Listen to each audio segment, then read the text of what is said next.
Je reviens sur ce que j'étais en train de dire. Tu as 20 $, tu peux aider quelqu'un, mais tu ne veux pas. Tout ce que tu dis, on va prier. Oh Dieu, permets que cette soeur puisse avoir 20 $, payer les études. J'entends Dieu dire, j'ai exaucé sa prière, les 20 $ se trouvent dans ta poche. Tu dis, Seigneur, c'est pas toi, c'est pas toi, c'est pas ta voix, c'est pas ta voix. Vous savez qu'il y a des prières que nous faisons pour les autres.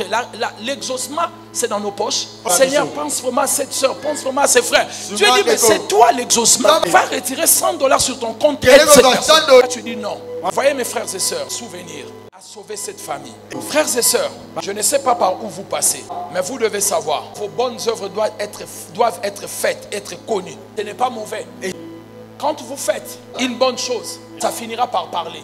Que vous le vouliez ou pas, ça va parler. Par exemple, quand vous êtes venu, vous avez vu la peinture. Vous êtes dit, mais qui a peint cette église? Voici, moi je vous l'ai dit, vous ne le savez pas. Donc, ce que vous pouvez faire, faites-le. Aide les nécessités. Aide les gens qui ont des problèmes. Montre aux autres les cœurs de Dieu qu'on ne voit pas. Quand on te voit, les gens voient Dieu. Les gens te regardent. Si les chrétiens sont comme ça, je viendrai prier à l'église. Mais s'ils sont comme ça, et moi je ne viendrai pas dans vos églises. Montrez aux gens le cœur de Dieu. Tout bien que tu fais, vous savez, écoutez-moi bien. La Bible dit, Dieu jugera le bien et le mal que les gens auront fait. Quelque part dans Ecclésiaste. Comment Dieu peut juger le bien? Est-ce qu'on peut juger le bien? Mais Dieu a dit, je jugerai le bien. Parce que tout bien qu'on fait, ce n'est pas un bien. On peut faire le bien parce qu'on a une pensée derrière. Dieu ne le compte pas comme un bien. Le bien est neutre, donc rien au retour. Mais quand vous aidez quelqu'un, parce que vous voulez qu'on voie, parce que vous voulez qu'on sache, vous avez déjà votre récompense. Mais ça ne sera pas dans les livres des souvenirs. Mais quand on donne, donnez toujours par amour. Si quelqu'un te donne quelque chose sans amour, c'est que tu deviens redevable toute ta vie. Quand quelqu'un te donne, surveille qu'il y a l'amour derrière. S'il n'y a pas l'amour, ne prenez pas.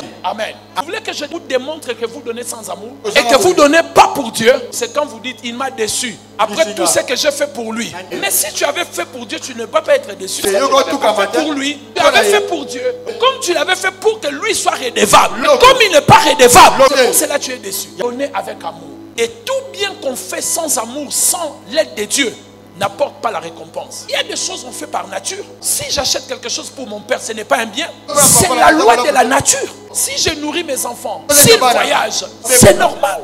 Tu ne peux pas leur dire, après tout ce que je fais pour vous, et qui allait le faire? Même un homme idiot peut même élever les enfants de sa copine. Comment toi tu dis à tes enfants, après tout ce que je fais pour vous, que tu as fait, à part ton devoir? La femme, elle est experte dans ça. Oh, Salinini, papa n'a vu ça. Moi, je suis ton papa.